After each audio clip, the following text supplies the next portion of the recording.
Alrighty, so today's guest is Lara. She's a certified nurse midwife whose work centers around supporting women with complex and often overlooked health experiences. From neurodivergence to chronic illnesses, she's bringing awareness to patterns that many women might feel but can't always explain, while also empowering them to trust their bodies and listen to their voice. So I'm really excited to have you here. Welcome to the show. Thank you for having me. No, thank you so much for taking the time to come on. So, for someone who's hearing about your work for the first time, what would you describe what you do as a certified nurse midwife? So, a lot more than people think. A lot of people hear the term midwife and they think, you deliver babies. Yes, yes, I do that. But there's a lot of other things that I can do. Midwives, certified nurse midwives, are primary care providers. So, I see women from first period, puberty, all the way through menopause. And I see them for illness visits, annual wellness, gynecological issues, contraception, birth control, of course, pregnancy, labor, birth, postpartum. So there's actually quite a lot within my scope that I do. I think that that's so true because I'm a student midwife. I'm only in my second semester, so I'm super early on into my program, which is one of the reasons I was so excited to talk to you today because you're a nurse midwife. So I was like, I can't wait to pick her brain. But one of the things that your page definitely shined a lot of light on to me was the possibility that it's not just about exactly how you said, it's not just about catching babies. Like there's so much more that you could do across the lifespan with women. And there's so many different aspects of like womanhood and women's health that you can hit and nail on.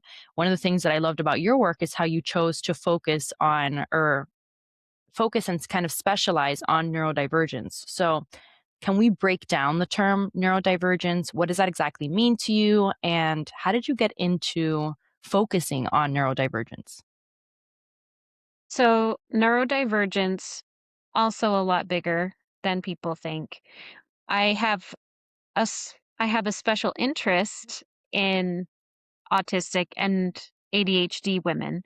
However, neurodivergence encompasses autism, ADHD, Tourette's, bipolar, depression. I'm forgetting a lot of them. Yeah, I'm blanking on a lot of them. But the umbrella covers a whole range of conditions other than ADHD and autism alone. And the idea is that anyone with these particular conditions, they have an entirely different neurology. Whether you're born with it, whether it's acquired, for example, like a traumatic brain injury, some people consider traumatic brain injury to be neurodivergence because it changes your brain and your brain has to rewire and function differently than it has before.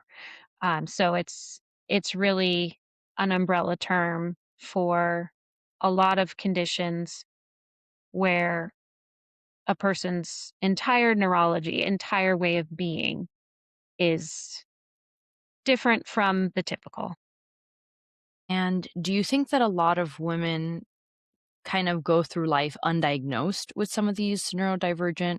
Because I'll tell you a story. My cousin, she actually didn't get diagnosed with she was diagnosed to be on the spectrum of autism, but she didn't get diagnosed until she was like 35.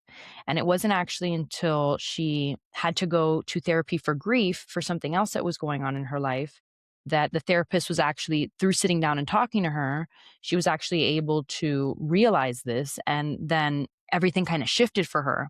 And even just if it was to open up the perspective that yes, I am different, but there was never a problem with me. This is just how my brain works normally, and I need to approach things differently than maybe my sister would or maybe my cousins would. And I remember that being kind of a really big like light bulb moment for not only her but for my whole family because we kind of realized that sometimes these things aren't diagnosed when you're a kid, like a lot of people kind of Yeah. expect for that to come. And I really do feel for her in a lot of ways because she's gone through so many parts of her life not knowing this, where she could have maybe just approached things a little bit differently or with proper help, or however, maybe things would have turned out a little bit different. And so I wanted to ask you, do you see that often, or is this kind of like a one off case where they kind of missed it when she was younger? No, it's very common, especially in women. Um, One thing that I hear a lot is, "Oh, well, what's the point of diagnosis? Like, you're already an adult." Or they said I shouldn't go get diagnosed because what's the point? Actually, there's a lot of points there because when you have a different neurology, everything is different for you. You go through the world with a different lens over your experiences. And that includes grief. That includes how you form relationships, how you bond, how you grieve, how you experience emotions, um, how you experience being pregnant, how you experience motherhood, all of those experiences. So I hear that a lot. That I received that feedback several times, and I know other women who have had that feedback as well. Actually, I have to ask you. Yeah, no worries. I have to ask you, was there like a specific moment that you thought to yourself, like, this is the gap that I want to fill, or that you noticed that there was a gap that needed to be filled and that you were going to step in and kind of take that role?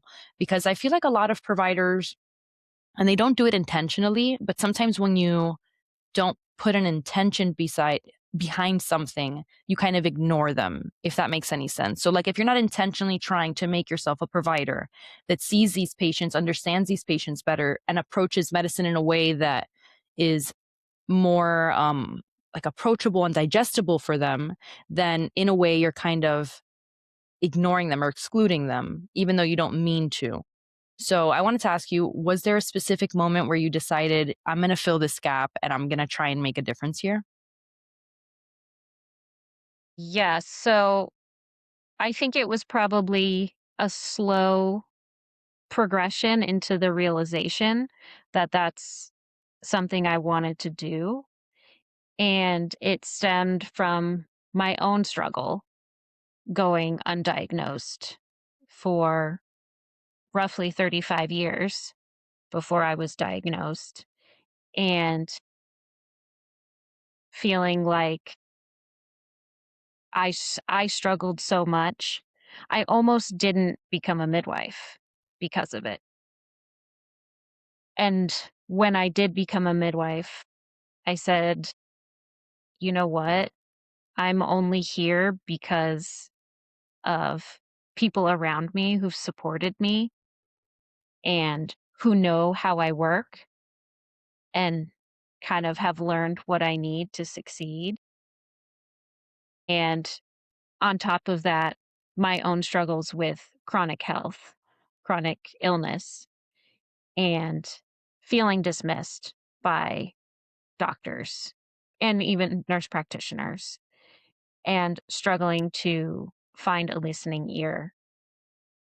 So I come from both sides. I come from being a provider and seeing patients, and also being the patient and being the person who is not listened to and dismissed, even as a medical provider. Even as a medical provider, I can walk into an office and be completely dismissed about my symptoms. So I think it was the slow realization as I was finishing my midwifery program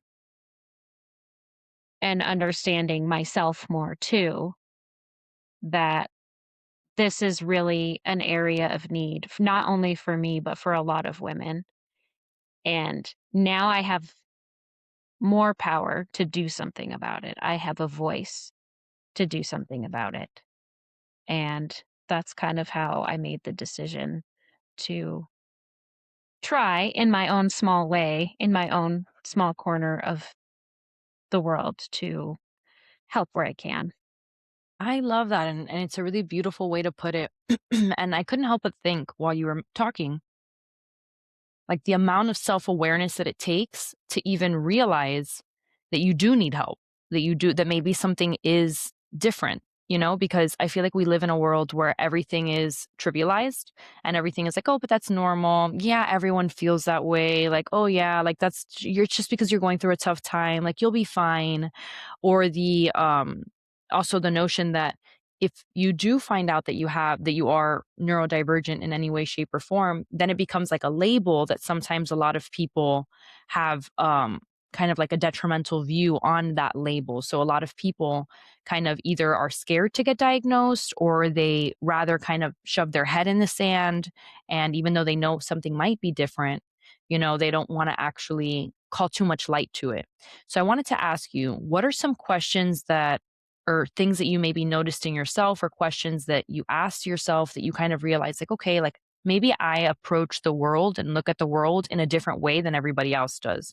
Because from my understanding, that's really kind of like the cornerstone of neurodivergence. It's not really about the labels, it's just about how your brain might operate a little bit different than somebody else. And so, kind of figuring out how your brain operates is really the key point. So, I wanted to ask you if there was anything that you noticed in yourself, or any questions that you asked yourself that helped you come to that realization. There's a lot. So some of this is hindsight, of course, because looking back on my childhood, I see it Yeah. now. Um, there are pictures of me as a kid with my fingers in my ears, plugging my ears, because I distinctly remember plugging my ears when there was a lot of noise or sound. So that was my first, I realized it later when I looked at pictures, and I was like, "Oh my god, yes, I've always been this way." And so it's looking back on these little things, like I plugged my ears a lot. I was frequently ill, like I had a lot of like respiratory illness, pneumonia, immune system issues when I was young. My my mother called me androgynous. So I was very, I guess I would say, outside the typical girl, like girl norm, in terms of being socialized, like as a girl or a woman. I've always been outside of that norm.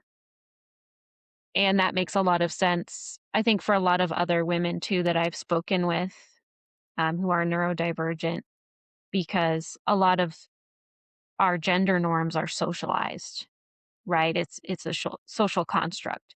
So for neurodivergent people, and especially autistic women, for example, we don't we don't subscribe to that. So that creates a lot of issues.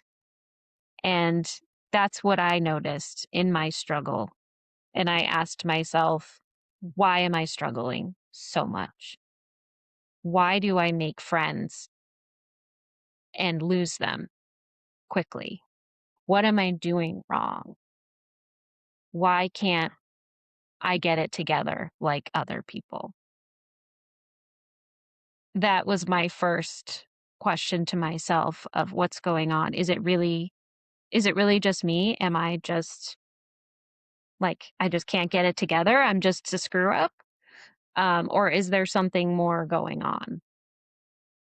And can I make it better if I figure out what that is?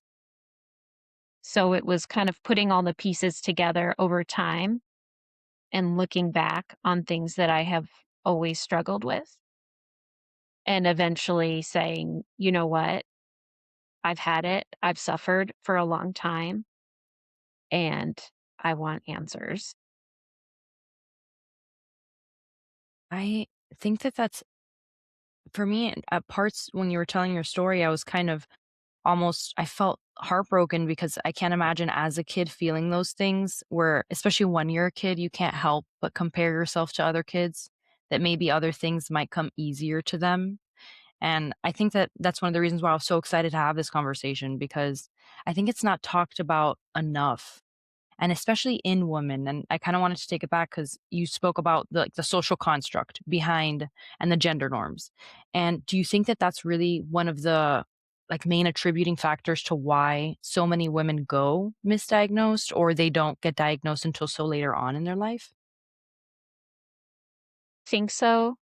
Um, I think that women and girls in general, they are much more aware of what, even if it's not conscious, because I never had a conscious thought of, "Oh, I'm different. I need to act this way and that way." It wasn't intentional.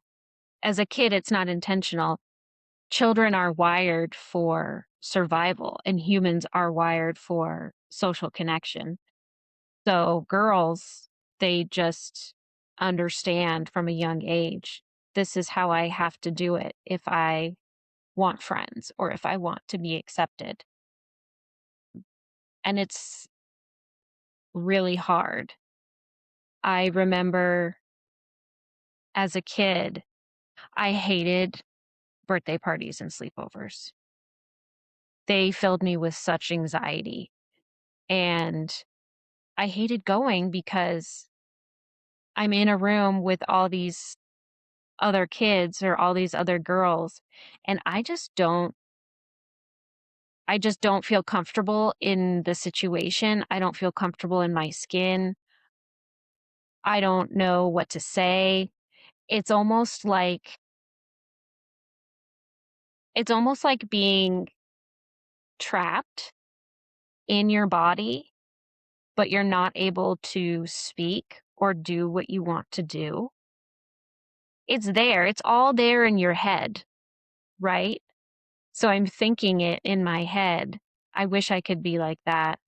I wish I could just walk in and like start talking to everybody and have a good time. But it, there's this barrier there. So I was the kid in those parties and those get-togethers who was just really, really quiet and labeled as shy. And eventually, like by the time the party's ending or the sleepover is ending, I'm starting to get comfortable enough. I'm starting to adjust to the changes and to the people and finally coming out of my shell a little bit, but it's too late. So it's this delay and this processing time and this social difference that is very acute. Even to this day for me as an adult, I prepare myself like heavily before socialization, before parties, before get-togethers. And I've worked really hard on doing that and adjusting to that. So I have to ask because you mentioned how you almost felt kind of trapped at times. Did and correct me if I'm wrong, but did when you finally did get your diagnosis, did it almost feel kind of freeing because it wasn't you weren't shy, you weren't, doing anything wrong, you just your brain operated differently? Oh, 100%. I I did not go back and forth with like, should I get a diagnosis? Should I not? It was always, oh yeah, I'm gonna pursue this. Naturally, I was diagnosed. It is what I thought. But it for me, it was very vindicating and it helps. It really does. There is a point in diagnosis, even when you're 30, 35, 40, because that allowed me to really understand my neurology and how I function. And it also allowed me to take my mask off because a lot of women, they mask for years and they don't even know they're doing it. It's not a conscious decision. So it's this whole process of learning to be yourself, essentially, learning to take off your mask and be comfortable with this is who I am. This is how I exist in the world. And I'm not going to continue to waste my energy trying to be anything else. I think that's a beautiful lesson to carry on into anything, even beyond neurodivergence, because it's so true. And I also want to ask you, kind of going back a little bit to something you had said earlier in conversation. You mentioned that when you were younger, you would get sick frequently. You had a lot of like respiratory illnesses. Did you notice in any ways that you getting this diagnosis that it helped you in your overall health besides your mental health? And in what Mhm. ways? Because I'm so curious. Yes. So everything is connected, right? So when you have a difference, particularly if it's ADHD or autism, um, everything is connected to your nervous system. So when you're dysregulated, when you're chronically stressed, your body is in a constant state of inflammation, fight or flight, not getting restful sleep. All of that together creates the perfect storm of events. So, susceptibility to infection, um, allergies, autoimmune disease, it's all perpetuated with the chronic stress of honestly just existing with a nervous system that is very sensitive to the outside world and very sensitive to stimuli that other people, take for granted. They don't even think about it, right? So, apart from the mental health piece, the entire way that we exist in the world affects our health and our immune system. And, one of the biggest issues in autistic women, and to some extent ADHD women as well, is our propensity for developing chronic illness, chronic pain, autoimmune disease, MCAS, which is mast cell activation syndrome, POTS, having hypermobility attached to that. And part of it is the chronic stress and the chronic inflammation, but the other part of it is genetics and a very complex interplay between the nervous system and immune proteins and inflammatory markers and all of this. It's like a complex web of, moving parts. So it's Yes. like, it seems like when you got your diagnosis, it really helped you kind of also realize some of these trends and kind of, like you said earlier, like in hindsight, realize that some of these things were happening to you.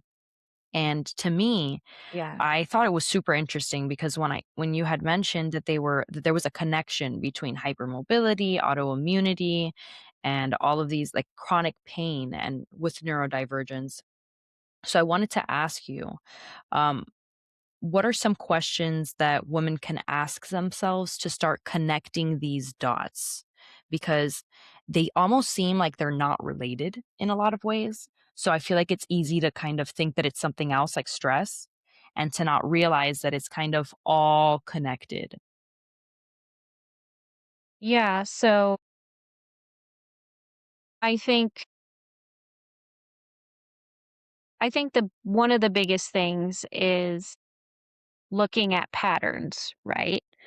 I'm Not everyone is, you know, good at detecting patterns, but as a neurodivergent person, personally, I see things, right? So You know that show? I don't know if you've seen that show, The Good Doctor? Of course, I love The Good Doctor. So, it's a very pronounced depiction of an autistic person, but in some ways, it's accurate because for some of us, not all of us, everyone is different. Every autistic person is so different. But I identified with his pattern recognition. So, recognizing patterns from disparate systems and seeing how they're connected and putting all those pieces together.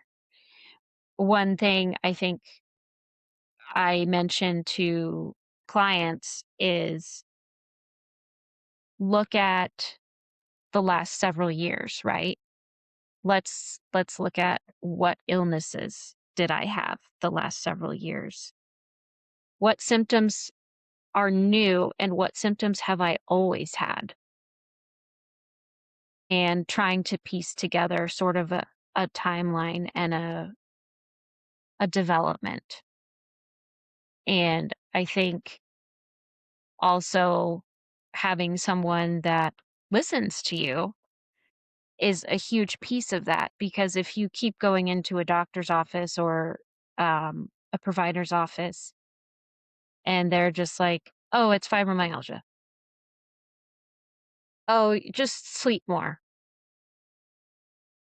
Or, you just need to strengthen, your stabilizing muscles and you won't have so many sprains or dislocations or injuries. It's hard to be a person in that situation and try to untangle the web, if you will, of everything. So I would say if someone is thinking about it and they're like, I can't get any help. I'm always in pain. I don't know what's going on. I would encourage them to look back and look for patterns. And honestly, Google is really helpful. I know that sounds weird, but I think that we're at sometimes, an age where we have it at our fingertips, we might as well use it. yeah, and it's more like sometimes it's really helpful. I've done it before where I put in two unrelated terms and I put in study, and sometimes something will come up where there are scientific studies that link these two disparate conditions or disparate terms. And you're like, oh my God, I'm not crazy. So I think looking back on your history is really important and thinking, okay, I have chronic pain. What else have I struggled with? Not just physically, but emotionally, mentally. How did I do in school? What are my friendships like? What are my relationships like? Um, and becoming really aware of your body.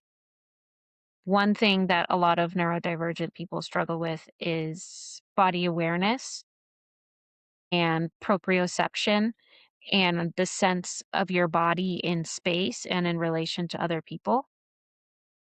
So it can be really difficult to figure all of it out, right? So even doing like a body scan exercise and learning how your body reacts to different things can be really beneficial in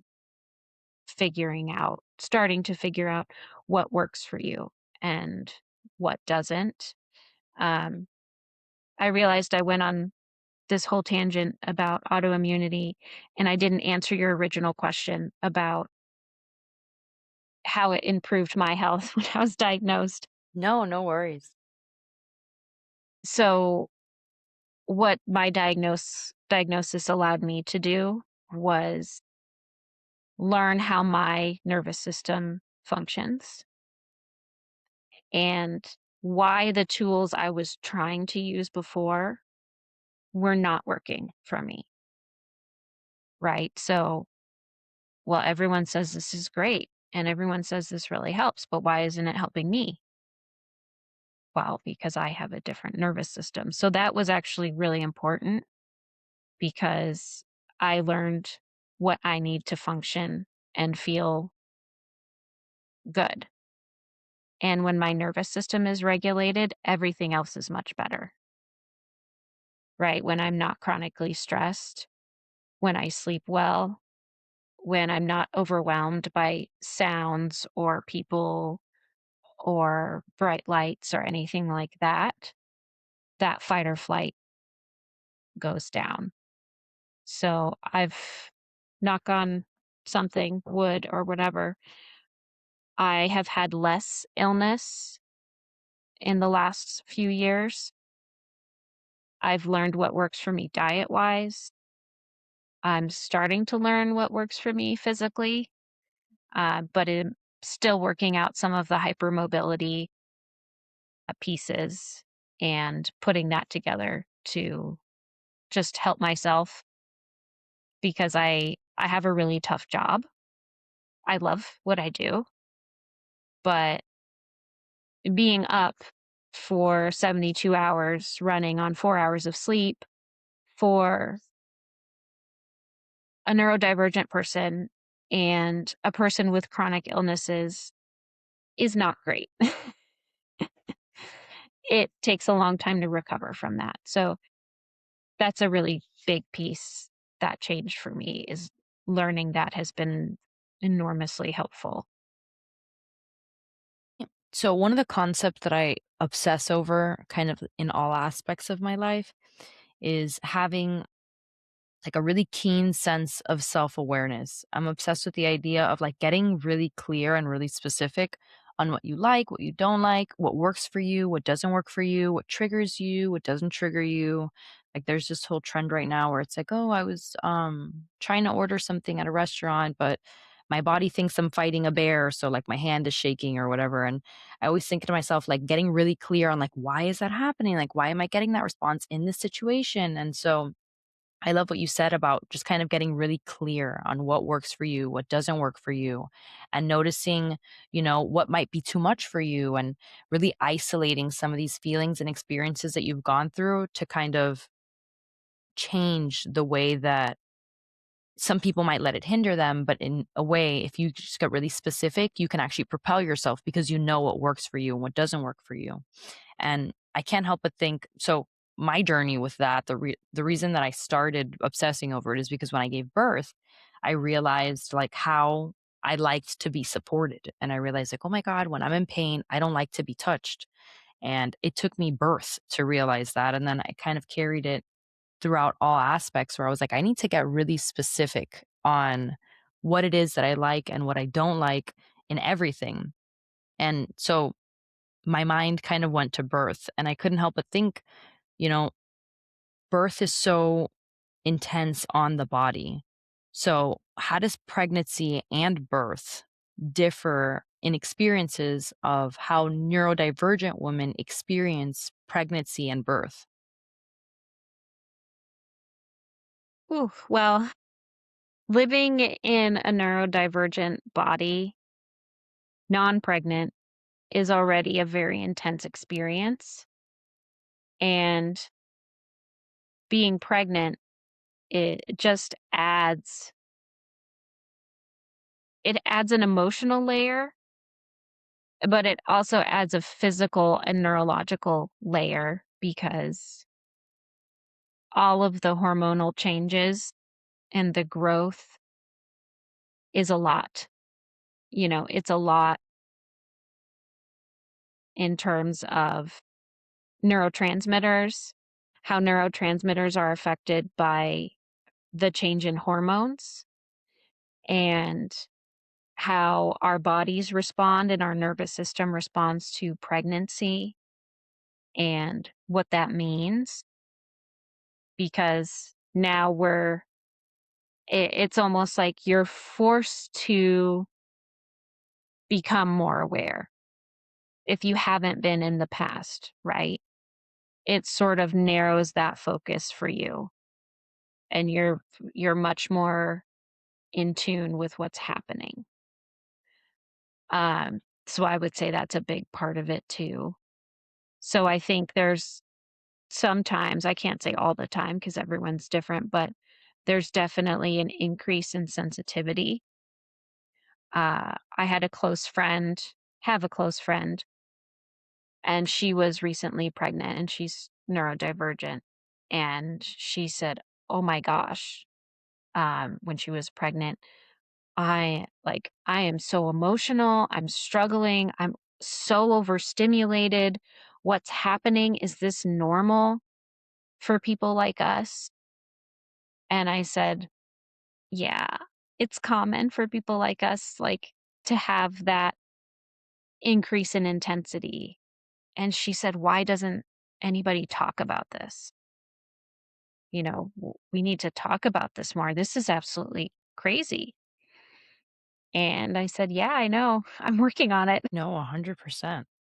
And I feel like also I also wanna talk to you about it in the perspective as a provider. So how can providers do a better job at really supporting our neurodivergent community and making sure that they have all of the tools that they need to kind of get through this as best possible?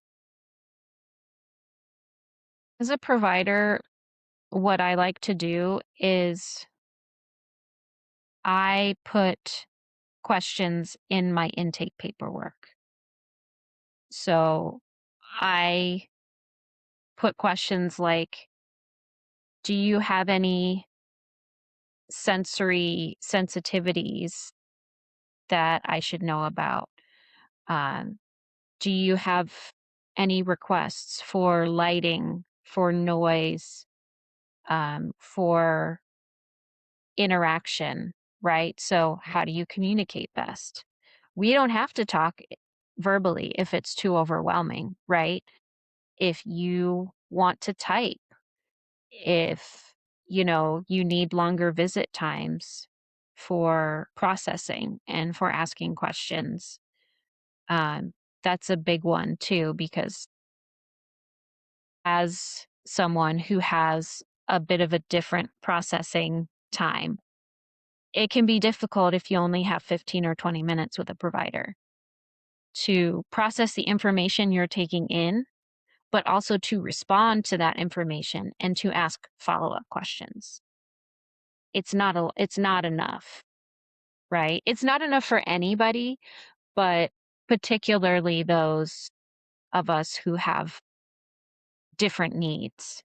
It's not enough. So I think it starts with being aware that neurodivergent people, like, they know neurodivergent people exist, but knowing that they're in your practice. They're sitting in your waiting room right now. They are possibly overwhelmed by the temperature, the noise, the lights, the touch, the quick visits. All of that combined make for a really difficult experience.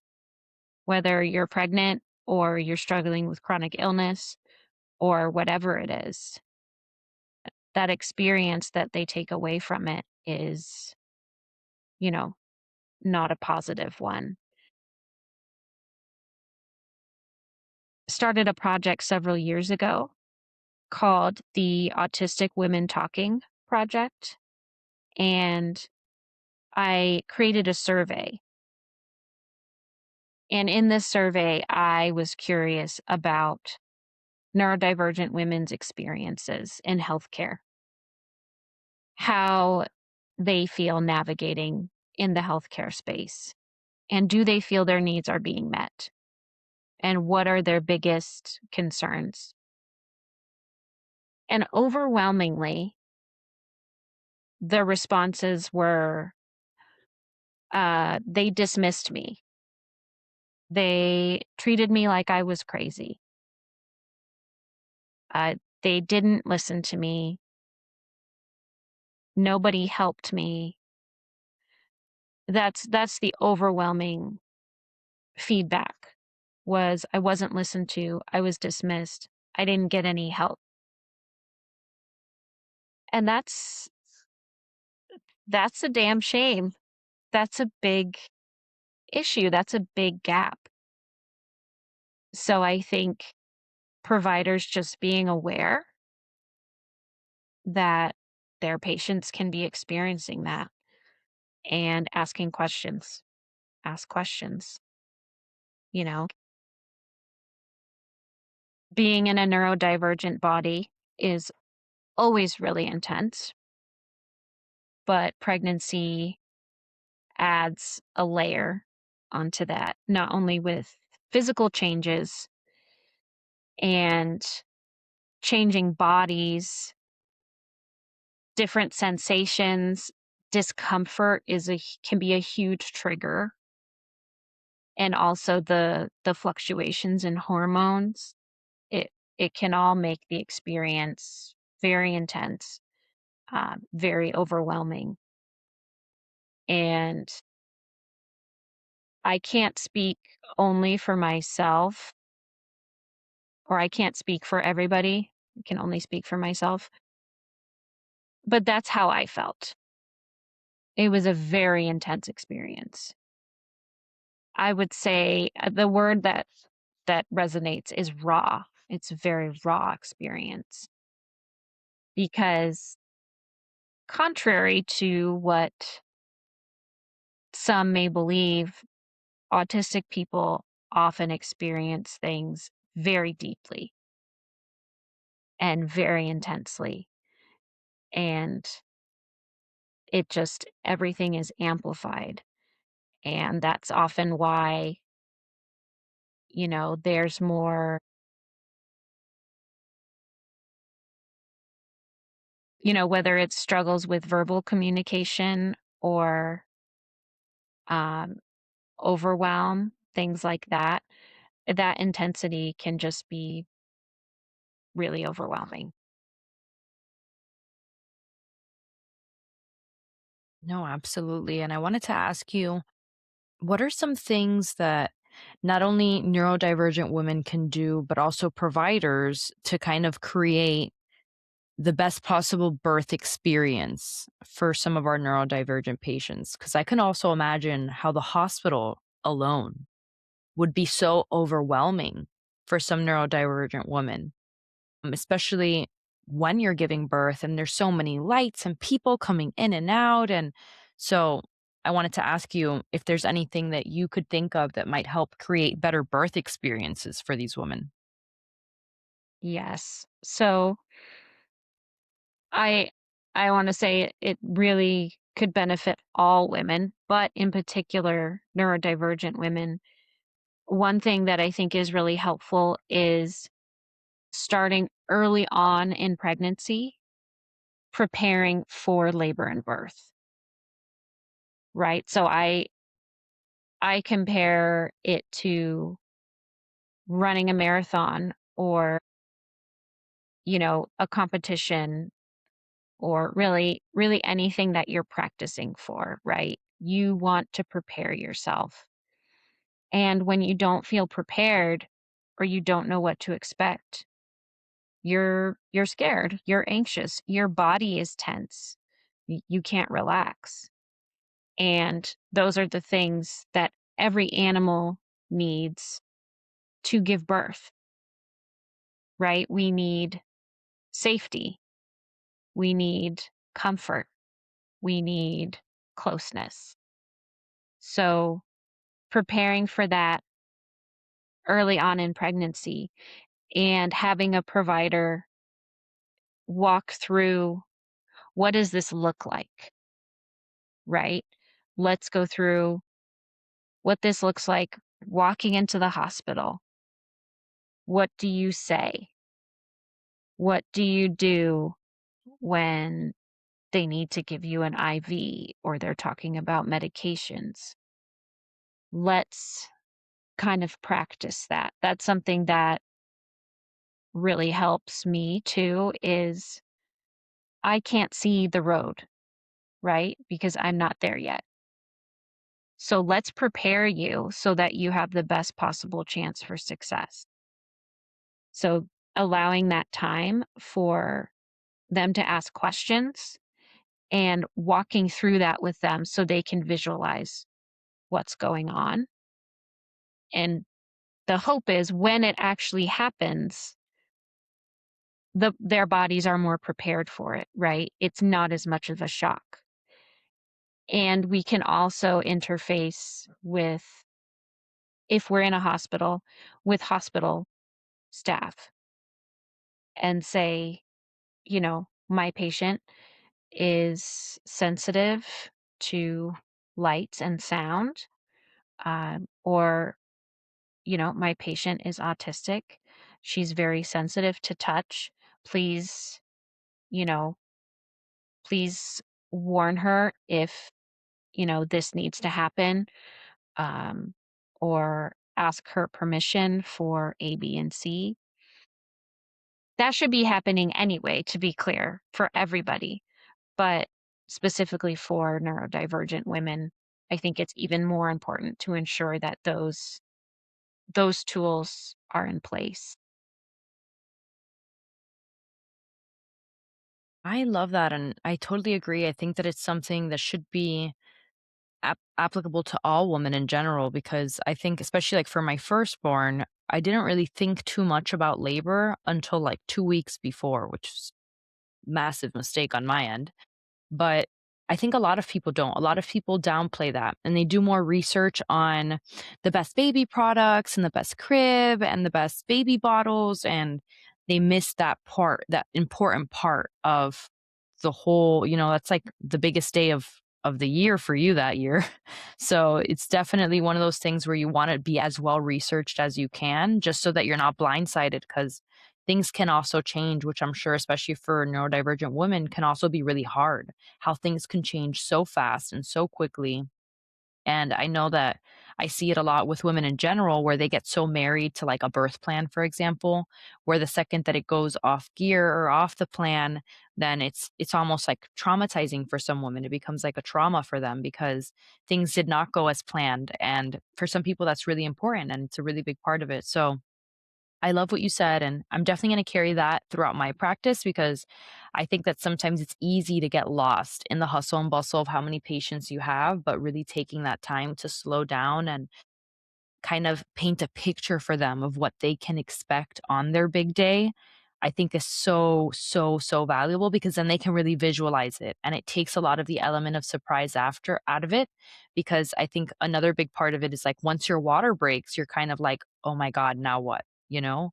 And so I love that you said that. I think that that was a really good point there. And one of the closing questions I wanted to ask you, especially based off of a lot of the conversation that we've had, it sounds like you felt like you were kind of unheard and dismissed before you got your diagnosis in a lot of situations, even being a medical provider. Still, even so, with all the knowledge that you had, you were still dismissed. So, do you have any advice for women that are trying to get answers but keep getting dismissed? Keep going. Keep trying. It only takes one person. It only takes one listening ear sometimes, and that can make a huge difference. It's really hard. Sometimes it's hard to keep going because you feel hopeless. You feel like I'm never going to get answers. Nobody can help me. Maybe this is just the way it is. But keep going. Look for people who specialize in neurodivergence. Um, Keep advocating for yourself and reach out to your communities. One of the best things for neurodivergent women is, in some ways, TikTok or Instagram or Facebook. And it's not because it's a trend and we're all autistic now. It's because we are in community together, right? And it's so validating and in some ways so healing to connect in community with each other and realize I am not alone in this. And there are many other people and many other women around me who are going through this, and I can do it. So I think that's a huge piece too, is reach out.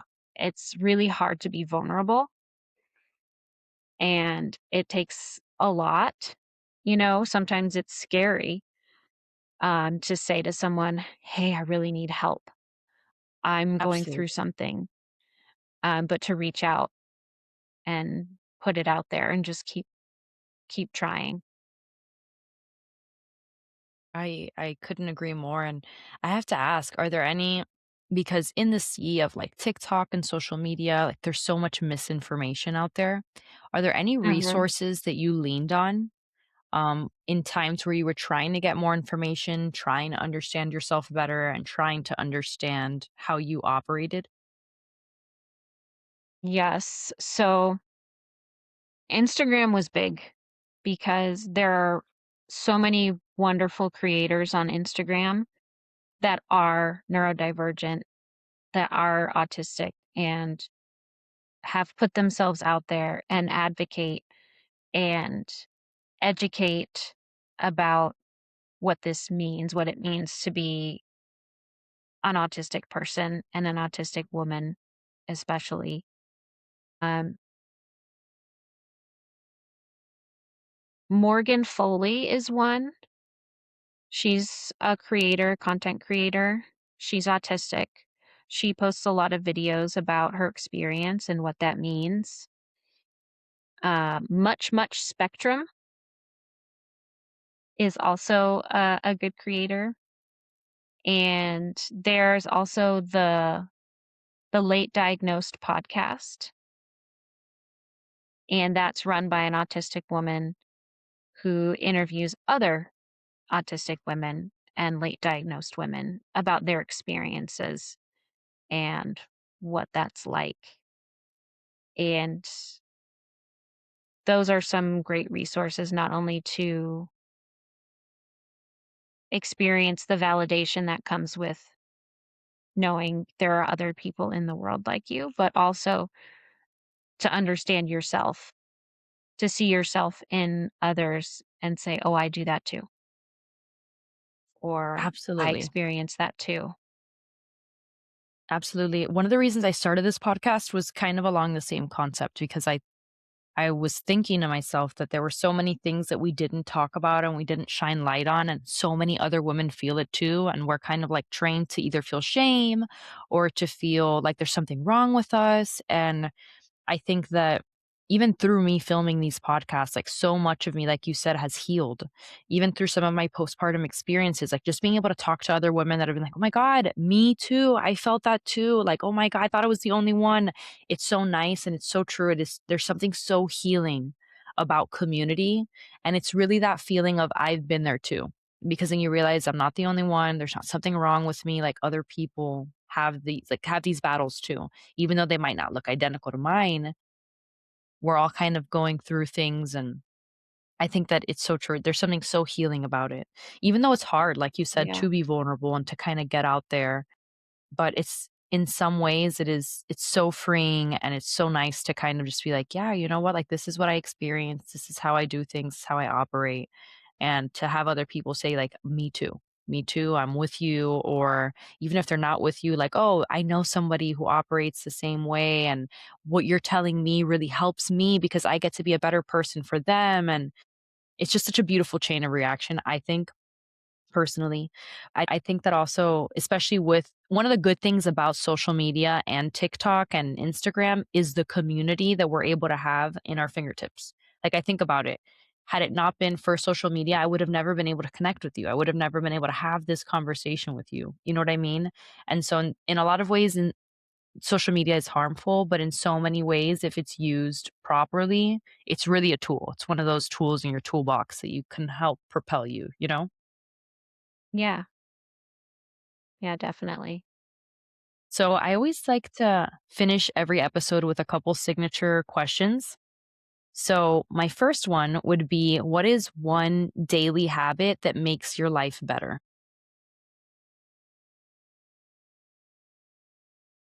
I would say, and this is also something I do first thing in the morning that I probably should have answered instead of my medical probiotic, but phone free time. So in the morning when I wake up, I don't look at my phone. I leave it in my bedroom and I go about my routine. And when I'm ready to leave for work or ready to take the kids to school, then I look at it. But until then, I spend the first probably half hour, 45 minutes of my morning without a phone. And I feel like that really sets my day and allows me to set myself up for success instead of like immediately being on my phone. Absolutely, and it kind of also allows you to focus on what's important, because I think that sometimes my phone can derail me, where it could be like I'll have, like, an intention for my day, and then all of a sudden, something on my phone comes up that makes me feel like that's more urgent, and then boom, boom, boom, I'm going in 100 different directions than what I initially intended I was supposed to do that day. Yeah. Yeah. That is definitely a good one. I need to do a better job at it because my phone's my alarm clock. So for me, it's like it's the first thing to even turn off my alarm. I see it and then it's just like a rabbit hole. But I'm gonna get better at it. I promise. Exactly. That's a good one. My next question is there a book that changed your life?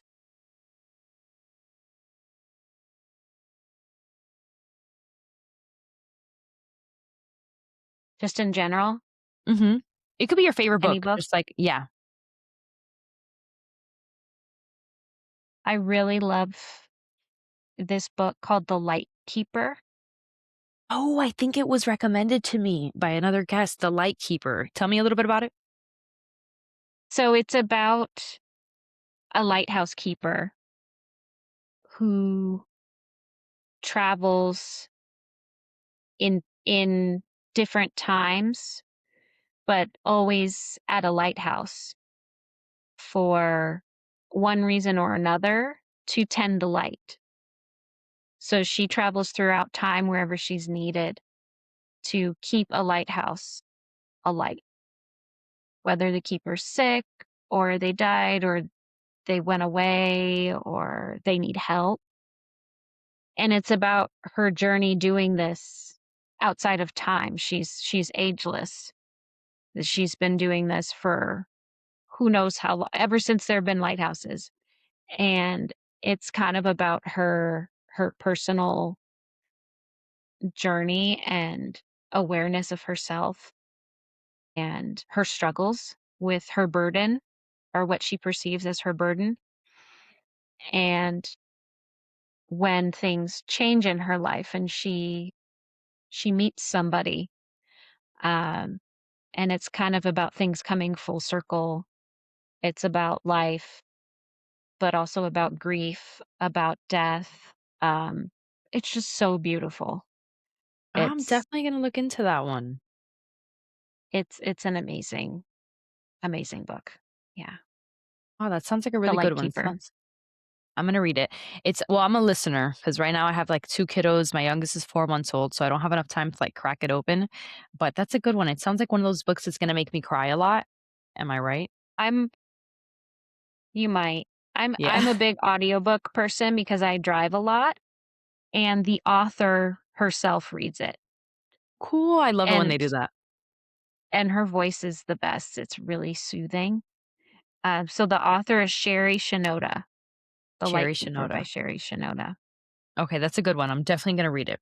My next question would be, so for people that are listening kind of like with one earbud in, doing the dishes, tending to kids, doing a million things at once, what's one thing? If they could take away one thing from today's conversation, what would you want it to be?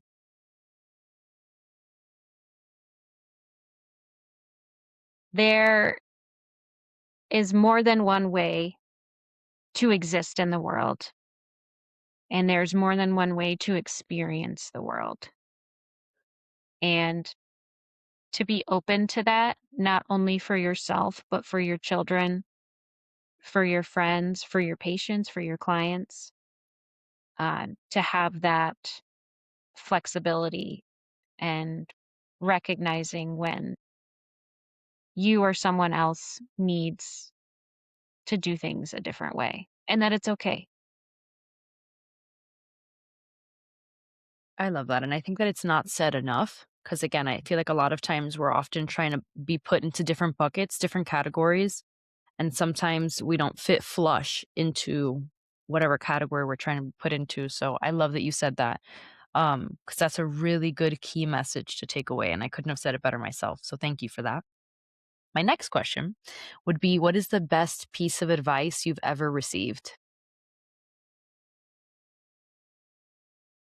I don't know if it's advice, but it's something that someone said to me. I don't know that it's advice, but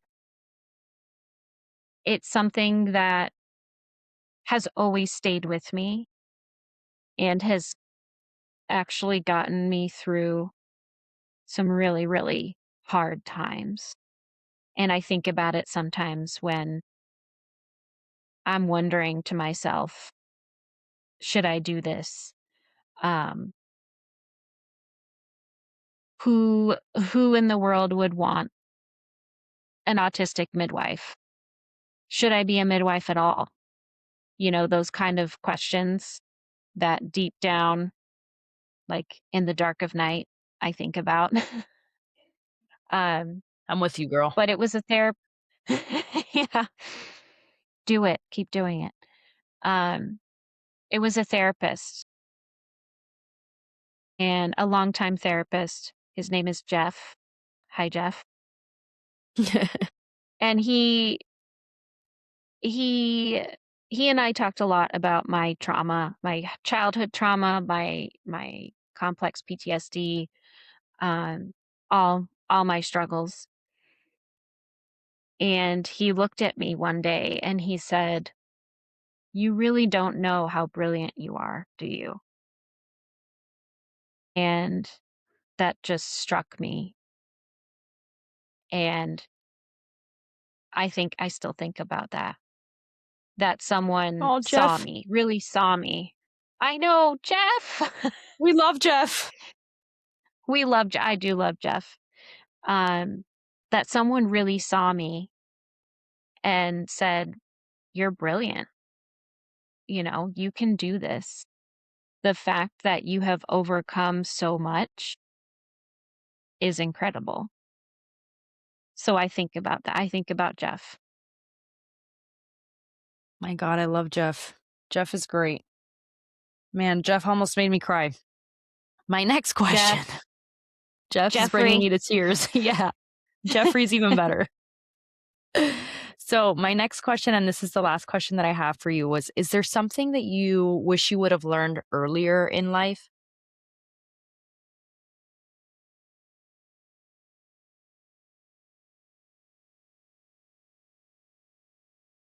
I mean, if I had my druthers, I wish I would have known how I was and who I was a lot sooner. Um, I think I look at my son. My son is 13. He's autistic too. And the tools that he has from being in art therapy and play therapy very early on, um, from having executive skills training, from having a parent knows what's going on and can explain it to him and work with him. I mean, he's going to have so much that I never had. And that's something I would have wanted for little me, for baby Lara to have that. But at the same time, I don't know if I would be where I am or if I would have the same empathy that I do now because of my struggles and because of what I've been through. Would I be the same? Would I be different? Would it be better? Would I be worse? I don't know, but that would have been nice. It would have been nice. I can totally see where you're coming from, and it brings me to one more question that I have to ask, just because I think it's so important to ask, because I feel like it's easy sometimes for moms to wanna put their head in the sand and maybe not see certain things, in their children because of fear of labeling them or because of a fear of what that might do to the children. So, do you have any advice for moms that are seeing certain signs in their children, and how can they do the best for their children? So, like you mentioned, art therapy and music therapy. Is there anything that you really recommend that will really help children flourish, regardless of being neurodivergent or not?